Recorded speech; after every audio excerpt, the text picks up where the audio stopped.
Hey everyone, Technomentary here with the video for you guys. In today's video, I'm going to show you how to make apps clear on iOS 26 on your iPhone. So let's get started.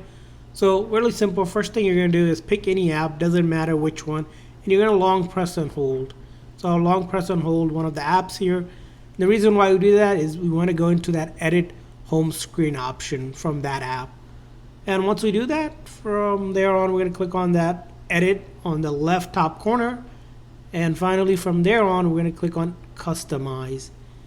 And after you click on Customize, you should see a new option on iOS 26 for Clear App Icon. You can tap on it. Now, when it comes to clear, you can also go dark clear or light clear. We can have auto, where it goes dark during the night and then light during the day. And after that, you can also make it bigger or smaller using this icon. And then tap out of anywhere, and it will exit out of that edit mode. And now we have clear icon, as you can see here on our iPhone on iOS 26. So that's how you make clear icons on your iPhone on iOS 26. I hope this video was helpful, so please consider hitting a like and subscribe button for more tips and tricks. We'll see you guys next time.